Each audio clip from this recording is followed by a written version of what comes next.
अब पेन्डेमिक पछि चाहिँ जुन ट्याब्लेट्सहरू छ नेपाली मार्केटमा नि निकै चाहिँ हामीले लन्च भइरहेको देखिरहेको छौँ हैन। धेरै ब्रान्ड्सहरूले चाहिँ नेपालमा लन्च गरिरहेको छ र त्यो मध्ये पर्छ स्यामसङ पनि। सो स्यामसङले चाहिँ अब 2022 मा एउटा नयाँ बजेट ट्याब्लेट लन्च गर्न लागेको छ, ट्याब A8 10.5 इन्च स्क्रिनवाला 2021 भर्जनको हैन। अब यो अहिले भिडियो खिच्नु जेलसम्म चाहिँ लन्च भएको छैन, तर यो भिडियो पब्लिस हुनु जेलसम्म चाहिँ लन्च भइसकेको हुन्छ होला र यसको प्राइस स्यामसङले भनेको अनुसार चाहिँ लाइक अन्डर 35,000 हुन्छ र मसँग अहिले रिभ्यूको लागि चाहिँ नर्मल हाम्रो 3GB भेरिएन्ट छ भने लन्च हुँदाखेरि चाहिँ 4GB ऱ्याम भएको भेरिएन्ट पनि लन्च हुन्छ र दुईटै वाइफाई र LTE भेरिएन्ट दुईटै चाहिँ एभाइलेबल हुन्छ है। सो त्यो भयो अहिले इन्फो। अब ट्याब A8 10.5 इन्च 2021 जुन यो भर्जन छ त्यो चाहिँ जुन ट्याब A7 थियो 2020 को त्यसको अपग्रेड पनि मान्न सकिन्छ र यो चाहिँ अब एउटा जेनरल कन्ज्युमरलाई टार्गेट गरेको ट्याब्लेट भन्न सक्छौँ, किनभने यो चाहिँ एउटा बजेट ट्याब्लेट हो है स्यामसङको तर्फबाट। सो अब हुन्छ नि बजेट ट्याब्लेट त मैले भनिहालेँ यसलाई, तर यसको बिल्ड क्वालिटी हेर्ने हो भने ओभरअल लाइक निकै राम्रो देखिन्छ कि यो लाइक बजेट सेक्सनको लागि चाहिँ। So all metal build use गरेको छ है। सो हामीले यसमा एल्युमिनियम फ्रेम पाउँछौँ, पछाडि पनि मेटलमा दिएको छ यो जुन, र सर्कुलर क्यामेरा एउटा देख्न सक्नुहुन्छ सिंगल हैन। र यसमा चाहिँ त्यति फिङ्गरप्रिन्ट्सहरू लाग्दैन हैन, फोल्ड पनि देखिँदैन र एकदम ड्युरेबल फिल हुन्छ के। र यो अल मेटल बिल्ड भएको कारणले गर्दाखेरि चाहिँ यसमा हेफ्ट पनि छ, अलि हेभी नै फिल हुन्छ। 508 ग्राम्स जतिको वेट गर्छ यो। अब अगाडिपट्टि हेर्ने हो भने चाहिँ हामीले त्यति इम्प्रुभमेन्ट्सहरू चाहिँ भेट्दैनौँ हैन, लाइक बेजल्सहरू अझै थिक पनि छ,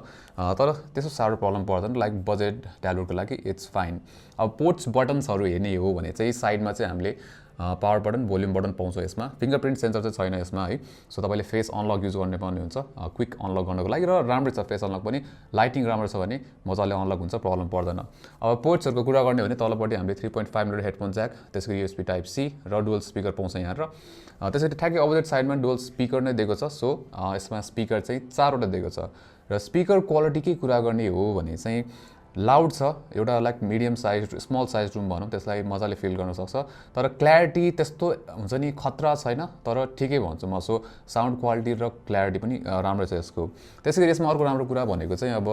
स्टोरेज एक्सपान्सन र सिमको लागि चाहिँ हाम्रो एउटा डेडिकेटेड स्लट पनि दिएको छ, विच इज भेरी गुड, किनभने आजकल सबैमा चाहिँ हुँदैन हैन। सो जस ओभरअल बिल्ड क्वालिटी चाहिँ मलाई यसको राम्रो लाग्यो है। स्यामसङ ट्याब A8 को चाहिँ निकै राम्रो छ बिल्ड क्वालिटी। अब मैले अघि सुरुमा पनि भनिसकेँ हैन, यो चाहिँ एउटा जेनरल कन्ज्युमरलाई टार्गेट गरेर बनाएको छ भनेर यो ट्याब्लेट। अब यसमा चाहिँ के छ भन्दाखेरि 10.5 इन्चको चाहिँ TFT फुल HD डिस्प्ले दिएको छ हैन। र त्यसै गरी यसमा चाहिँ के छ भन्दाखेरि यो चाहिँ 16:10 एस्पेक्ट रेसियो हो र 216 पिक्सल डेन्सिटी दिएको छ यसमा। सो अब हुन्छ नि स्क्रिन चाहिँ यसको ब्राइटनेस राम्रो छ, तपाईँ आउटडोर्समा बाहिर घाममा चलाउँदाखेरि पनि यसमा प्रब्लम पर्दैन। त्यसै गरी अब भिङ एङ्गल्सहरू हेर्ने हो भने पनि यो ट्याब्लेटमा भिङ एङ्गल्स पनि राम्रो छ है, खासै फरक पर्दैन। अब हुन्छ नि तपाईँले अनलाइन क्लासेसको लागि युज गरिराख्नुहुन्छ भने चाहिँ आई थिङ्क त्यसको लागि चाहिँ बेस्ट छ, किनभने अब स्क्रिन ठुलो छ, त्यसै गरी ब्राइटनेस पनि एकदमै राम्रो छ हैन। तपाईँलाई हुन्छ नि क्लासेसहरू लिँदाखेरि अथवा मिटिङहरू बस्दाखेरि अथवा भिडियो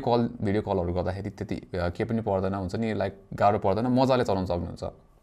तर तपाईँले अब कन्टेन्टहरू हेर्ने हो भने चाहिँ हुन्छ नि कन्टेन्टहरूको लागि चाहिँ त्यति राम्रो चाहिँ हुँदैन। अब तपाईँलाई हुन्छ नि बेसिक यसमा चाहिँ के छ भन्दाखेरि वाइड ब्यान्ड L1 सपोर्ट छैन। सो नेटफ्लिक्समा तपाईँले HD क्वालिटीसम्म मात्र हेर्न सक्नुहुन्छ, स्ट्यान्डर्ड डेफिनेसन है। सो पिक्सल डेन्सिटी त्यति राम्रो हुँदैन, हुन्छ नि अलिकति सार्पनेस नभएको जस्तो फिलिङ हुन्छ भिडियोहरू हेर्दाखेरि। त्यसरी अब तपाईँले युट्युब भिडियोजहरू नै हेर्दाखेरि पनि हुन्छ नि यो स्क्रिन चाहिँ ठुलो छ, तर यसमा अब HD सम्म मात्र प्लेब्याक हुने भएको कारणले, फुल HD सम्म मात्र प्लेब्याक हुने भएको कारणले गर्दाखेरि चाहिँ हुन्छ नि त्यतिको लाइक सार्प देखिँदैन डिस्प्ले। तर तपाईँले अब अनलाइन क्लासेस युजली जुन यो ट्याब्लेटको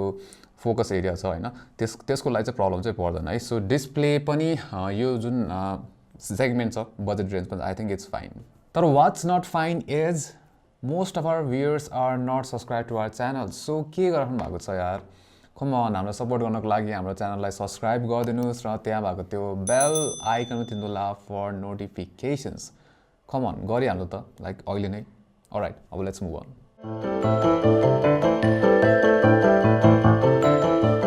सो डिस्प्ले त अब जुन हाम्रो जेनरल युज केस छ जस्तै अनलाइन क्लासेसहरू त्यसको लागि त राम्रै छ हैन। सो अब अर्को अनलाइन क्लासेस अथवा मिटिङ्सहरूको लागि चाहिने भनेको क्यामेरा हैन। सो यसमा चाहिँ के छ भन्दाखेरि अगाडिपट्टि 5 मेगापिक्सलको अटो फोकस क्यामेरा दिएको छ र पछाडिपट्टि रियर क्यामेरा पनि 8 मेगापिक्सलको चाहिँ अटो फोकस क्यामेरा दिएको छ। अब तपाईँले यसबाट हुन्छ नि पुरै फोटोहरू खिच्नुहुन्छ भने चाहिँ त्यसको लागि चाहिँ त्यति राम्रो छैन, किन भन्दाखेरि फोटोजहरूमा एक्सपोजर त्यति राम्रो हुन्न, डिटेल्स र डाइनामिक रेन्ज पनि लो नै हुन्छ है। सो तपाईँले फोटोग्राफीको लागि चाहिँ काम छैन। तर तपाईँले अब जुन हामीले भनिहाल्यौँ general use online classes meetings video calling यताउता गर्नुहुन्छ भने चाहिँ मोर देन इनफ नै छ फ्रन्ट क्यामेराले मजाले धान्छ हैन डिटेल्स त्यति राम्रो नभए नि र पछाडि क्यामेराले नि तपाईले अब नोट्सहरू क्याप्चर गर्नको लागि हुन्छ नि त्यस्तो इम्पोर्टेन्ट कुराहरू एक हुन्छ नि लाइक इमर्जेन्सी केसमा तपाईलाई चाहियो भने चाहिँ जेस काम चाहिँ गर्छ त्यसैगरी अब यसको पर्फर्मेन्सतिर हेर्ने हो भने चाहिँ यसमा चाहिँ युनिसकको टाइगर T618 भन्ने चाहिँ चिपसेट युज गरेको छ सो मेबी अब यो चाहिँ हुन्छ नि लाइक जुन चिपसेट सर्टेज छ त्यसले गर्दा पनि स्यामसङले चाहिँ अलि यो युनिसकको चिपसेट युज गरिरहेको हुनसक्छ हैन किन भन्दाखेरि पहिला जुन A7 थियो 2020 को त्यसमा चाहिँ हामीले स्न्यापड्र्यागनको 662 चिपसेट भेट्थ्यौँ जुन चाहिँ योभन्दा अलिक बेटर छ है लाइक ओभरअल हेर्ने हो भने चाहिँ अब युनिसक T618 को पर्फर्मेन्सको कुरा गर्ने हो भने चाहिँ के छ भन्दाखेरि यो चाहिँ हिलियो G80 जस्तो यसको कन्फिगरेसन छ हैन octa core CPU A75 course छ त्यसैगरी A55 कोर्सहरू दिएको छ र माले G52 GPU छ हैन तर GPU चाहिँ जुन हिलियो G80 छ त्यसको बेटर छ यसको भन्दा चाहिँ सो अब जेनरल पर्फर्मेन्सको कुरा गर्ने हो भने अब यसमा 3GB RAM छ हैन त्यसैगरी 32GB स्टोरेज भइहाल्यो यो भेरिएन्टमा चाहिँ सो के छ भन्दाखेरि एप ओपनिङ टाइम्सहरू त्यति राम्रो छैन अलि स्लो फिल हुन्छ स्लगिस फिल हुन्छ हैन तर तपाईले एप स्क्रल गर्दाखेरि पनि हुन्छ नि त्यति रेस्पोन्सिभ फिल हुँदैन कि अब एकदमै पुरै ल्याग हुने त छैन यसमा हैन त्यस्तो चाहिँ छैन लाइक चलाउन सक्नुहुन्छ तपाईले स्प्लिट स्क्रिन युज गरेर डुअल एपहरू चलाउँदाखेरि पनि लाइक हुन्छ नि त्यस्तो रेस्पोन्सिभ चाहिँ छैन तर गर्न चाहिँ सक्नुहुन्छ है तपाईले लाइक त्यो इच्छा छ भने पनि त्यति चाहिँ गर्छ तर यो हुन्छ नि जुन यसको पर्फर्मेन्स छ लाइक जेनरल युजमा पनि त्यति स्मुथ रेस्पोन्सिभ चाहिँ फिल हुँदैन त्यसैगरी गेमिङतिर जाने हो भने चाहिँ मैले यसमा टेस्ट गरेको भनेको फ्री फायर र एसफल्ट सो फ्री फायर पनि तपाईले लोवेस्ट सेटिङ्समा प्लेएबल छ है तर अफकोर्स मैले अघि नै भनिहालेँ स्मुथ चाहिँ हुँदैन त्यसैगरी अब हामीले यसमा एसफल्ट टेस्ट गर्दाखेरि पनि त्यो खेल्न सक्नुहुन्छ है हुन्छ नि लाइक गेमिङ कहिलेकाहीँ एकल झुकल गेमिङ गरिहाल्ने हो भने यसले त्यति चाहिँ धान्छ तर स्मुथ एक्सपिरियन्स भने चाहिँ हुँदैन यसमा अब मुभिङ अन यसको अर्को राम्रो कुरा भनेको चाहिँ यसको ब्याट्री ब्याकअप सो 7000 mAh को चाहिँ ब्याट्री दिएको छ यसमा जसले चाहिँ तपाईले हुन्छ नि मोडरेट युज गर्नुहुन्छ भने लाइक 3 दिनसम्मको ब्याट्री चाहिँ दिन सक्छ है तपाईले जेनरल युज केसमा त्यसैगरी अब यसमा चाहिँ के छ भन्दाखेरि नराम्रो पार्ट चाहिँ यसको चार्जर सो 7.5 वाटको चाहिँ चार्जर आउँछ यसमा हैन 7 वाट भनौँ हैन सो त्यो चार्जरले चाहिँ यसलाई 0 to 100 सम्म जान चाहिँ 4 आवर्स 4 घण्टा जति चाहिँ लाग्छ हैन तर यसले चाहिँ 15 वाटको चार्जर पनि सपोर्ट गर्छ सो त्यो तपाईसँग अलरेडी छ भने चाहिँ बेटर हुन्छ आई थिंक अराउन्ड 3 आवर्स जतिमा चाहिँ तपाईको 0 to 100 चाहिँ हुन्छ सो लाइक चार्जिङ चाहिँ यसको लाइक जुन आउट द बक्स छ त्यो चाहिँ त्यति राम्रो छैन त्यसैगरी सफ्टवेयर चाहिँ यसले एन्ड्रोइड 11 युज गरिरहेको छ One UI 3.1 core version use गरिरहेको छ हैन अब जुन हामीले बेसिक One UI पाउँछौँ त्यही नै हो यसमा अब के छ भन्दाखेरि यसमा ब्लोटवेयर्सहरू त्यति खासै केही पनि छैन स्यामसङको आफ्नै एप त्यसैगरी माइक्रोसफ्टको एउटा दुईटा एपहरू भेट्न सक्नुहुन्छ न त ब्लोटवेयर्स चाहिँ यसमा केही पनि छैन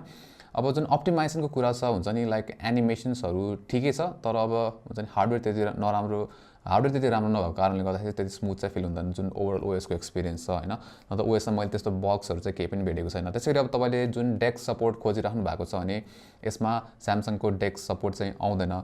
त्यसैगरी तपाईले यसमा जुन स्क्रिन मिररिङ छ त्यो अप्सन पनि पाउनु हुँदैन तर यसमा क्विक शेयर अप्सन चाहिँ दिएको छ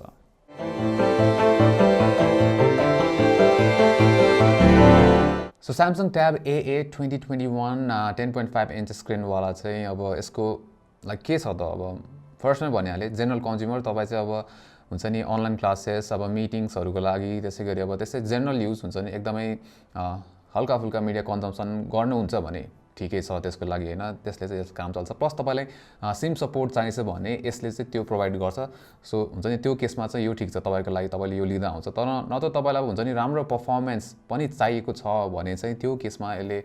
हुन्छ नि पर्फर्मेन्स चाहिँ प्रोभाइड गर्दैन र जुन पैसाको लागि त्यति भ्याल्यु हुँदैन तपाईले पर्फर्मेन्स खोजिराख्नु भएको छ भने चाहिँ सो तपाईँ एउटा जेनरल युजर हुनुहुन्छ र तपाईलाई सिम सपोर्ट एकदमै इम्पोर्टेन्ट छ भने चाहिँ ट्याब A8 2021 चाहिँ लिँदा हुन्छ सो यो भिडियोमा चाहिँ यति नै राम्रो लाग्यो लाइक गर्नुस् शेयर पनि गरिदिनुस् र यस्तै कन्टेन्ट्सहरुको लागि चाहिँ हाम्रो च्यानललाई सब्स्क्राइब गर्नुस् र त्यहाँ भएको त्यो बेल आइकन पनि थिच्नुहोला for notifications until next time नमस्ते